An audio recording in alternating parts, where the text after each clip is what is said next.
दोस्तों, क्या आप जानते हो यूएसए में लोअर क्लास के लोग हर साल $400 यानी इंडियन करेंसी के हिसाब से 30,000 रुपये लॉटरी टिकट में खर्चा करते हैं और साल के कोई भी टाइम वो लोगों के पास कोई भी सेविंग्स नहीं होती। इनफैक्ट उनमें से आधे लोगों के पास इमरजेंसी के लिए $400 भी बचे नहीं होते।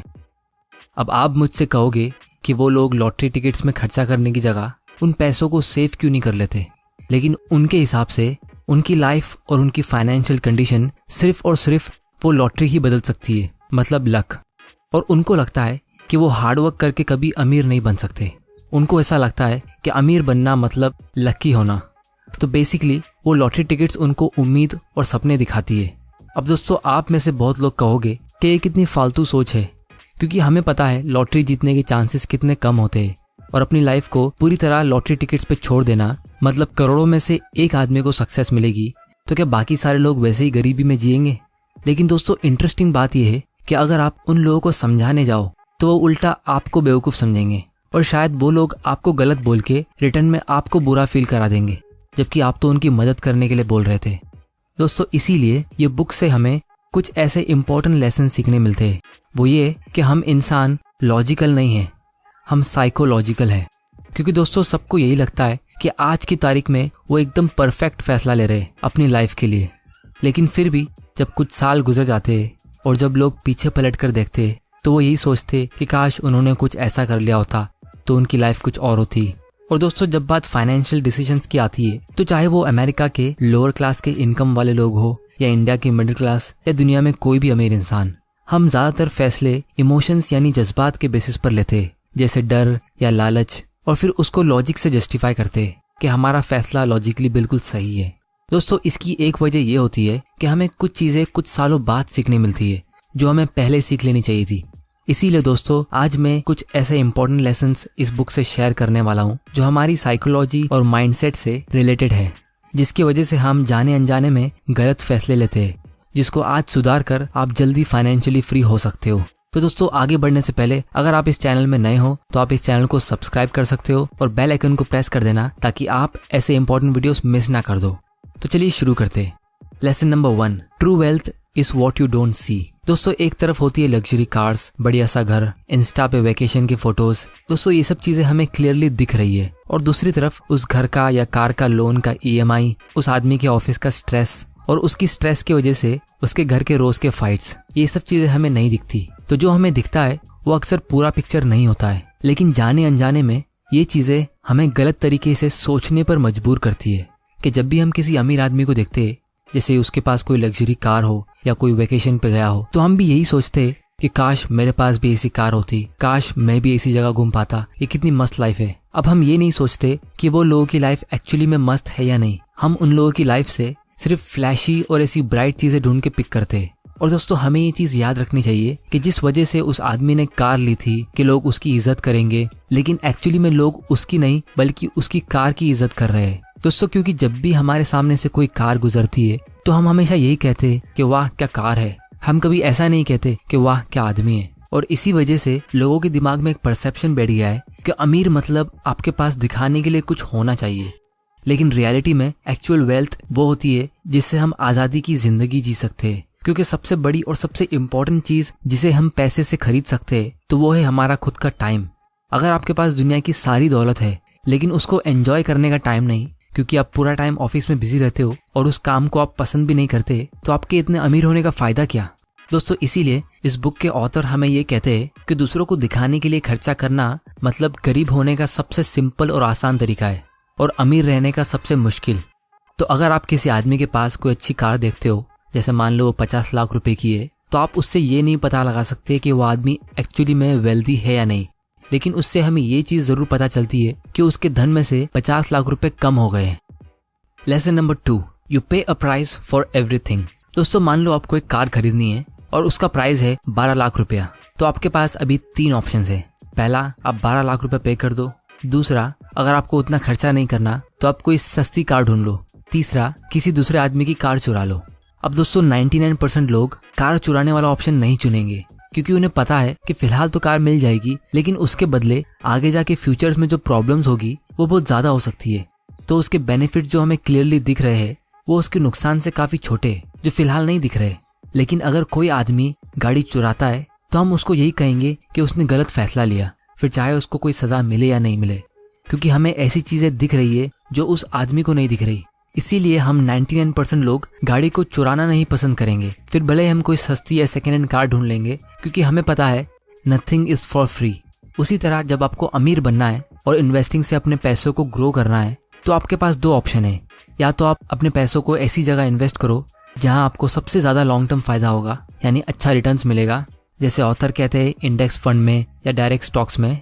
लेकिन उसके लिए आपको उसको सीखना पड़ेगा। उसका प्राइस वही है, और ये प्राइस आप डॉलर्स या रुपीस में नहीं पे करोगे, बल्कि डाउट, अनसर्टेनिटी, थोड़ा टाइम देके उसके बारे में सीख कर पे करोगे। लेकिन उसके बदले में आपका फ्यूचर ब्राइट होगा। और दूसरा ऑप्शन ये है कि आप अपने पैसों को कोई सेफ जगह पर रख दो जहां आपको ज्यादा रिटर्न्स नहीं मिलेगा, लेकिन आपके पैसे सेफ रहेंगे, जैसे बैंक एफडी में या गोल्ड में। तो उससे आपको सेफ्टी तो मिल जाएगी, लेकिन उसके बदले में आपको उतना प्रॉफिट नहीं मिलेगा, और वही उसका प्राइस होगा। तो इसी तरह ये ऑप्शन में आप खराब रिटर्न्स लेकर इसका प्राइस पे करते हो। अब दोस्तों यहाँ पे सच बात ये है कि मैक्सिमम लोग ये दूसरा ऑप्शन चुनते हैं, जिसको मॉर्गन हाउसेल इस बुक के ऑथर कार चुराने वाले ऑप्शन जैसा कहते हैं। और उसका सिंपल रीजन ये है कि बहुत से लोग अपने घर के लिए, अपने घर के डेकोरेशन के लिए, वेकेशन पे जाने के लिए, खाना खाने के लिए बहुत सारा खर्चा करते हैं, लेकिन अपने आप पर इन्वेस्ट करने के लिए इतना खर्चा नहीं करते, क्योंकि अपने आप पर इन्वेस्ट करने का प्राइस उन्हें क्लियरली दिख नहीं रहा। और उन लोगों के लिए वो दिखाने वाली चीज ज्यादा इंपॉर्टेंट है, जैसे घर, गाड़ी या फिर फिक्स्ड डिपॉजिट का फिक्स्ड इंटरेस्ट। और आपके रोज के बोरिंग इन्वेस्टमेंट्स जैसे स्टॉक मार्केट या इंडेक्स फंड से आपको अपना फ्यूचर इतना क्लियरली दिख नहीं रहा, इसीलिए लोग ये ऑप्शन चुनते नहीं है। उसी तरह जिस तरह कार चुराने वाले को उस कार की चुराने की असली कीमत नहीं दिख रही। और दोस्तों ऑथर यहाँ पे हमें एक इम्पोर्टेंट बात कह रहे हैं कि growth is driven by compounding which always takes time, but destruction is driven by single points of failure which can happen in seconds. यानी आपके पैसे धीरे धीरे करके ग्रो होते हैं कंपाउंडिंग के थ्रू, लेकिन बर्बादी रातों रात हो सकती है। Lesson number 3, getting wealthy versus staying wealthy. दोस्तों अमीर बनने के बहुत सारे तरीके होते हैं, लेकिन गरीब होने का एक ही तरीका है, पैसों को बराबर हैंडल नहीं करना और उसको ज्यादा से ज्यादा खर्चा करना। और इसीलिए ऑथर हमें कहते हैं कि अमीर बनने से ज्यादा मुश्किल अमीर रहना है, क्योंकि जब आदमी के पास पैसा नहीं होता है तो उसे कंट्रोल करने की कोई जरूरत नहीं है, क्योंकि उसके पास पैसा ही नहीं है। लेकिन जब आदमी के पास बहुत सारा पैसा होता है तो उसे सेल्फ कंट्रोल सीखना ही पड़ता है। इसीलिए आपको अमीर बनना और अमीर रहने के लिए अलग अलग माइंडसेट चाहिए। लेकिन अगर आप शुरुआत से ही थोड़ी बहुत सेविंग्स करके इन्वेस्ट करते हो और उसके थ्रू अमीर बनते हो, तो चांसेस है कि आपको वही माइंडसेट अमीर रखेगा। और इसीलिए आज दुनिया के 90% से भी ज्यादा अमीर लोग सेल्फ मेड है, और दुनिया के 70% से भी ज्यादा लॉटरी विनर्स 10 साल के अंदर वापस से गरीब बन जाते हैं। तो इसीलिए आपको हमेशा एक सर्वाइवल माइंडसेट रखना चाहिए, जिसके लिए आपको 3 चीजों की जरूरत होती है। सबसे पहला, aim to be financially unbreakable, मतलब आप अपने आप को मेंटली और फाइनेंशियली इतना स्ट्रांग बना दो कि मार्केट साइकिल से आपको कुछ फर्क ही ना पड़े। जब आप रियल एस्टेट या गोल्ड में इन्वेस्ट करते हो तो आपको पता है कि इसमें भी मार्केट साइकिल्स होते हैं और इसका भी प्राइस फ्लक्चुएट होता है, और जब प्राइस गिरता है तो हम उसे बेचते नहीं है, हम और ज्यादा खरीदते हैं। उसी तरह हमें यही लॉजिक यूज करना चाहिए स्टॉक मार्केट और म्यूचुअल फंड में कि आपको मार्केट साइकिल से डरना नहीं है, आपको उसे अपने बेनिफिट के लिए यूज करना है। दूसरा, a good plan leaves room for error, यानी आप जब भी कोई प्लानिंग करते हो तो उसमें इस बात पे भी गौर करो कि अगर वो इन्वेस्टमेंट प्लान के मुताबिक नहीं होता है तो आप क्या करोगे, यानी आपका प्लान बी क्या होगा। और इन्वेस्टिंग की दुनिया में हम इसीलिए एक पोर्टफोलियो क्रिएट करते हैं 10-15 कंपनीज का, और इमरजेंसी फंड साइड में रखते हैं।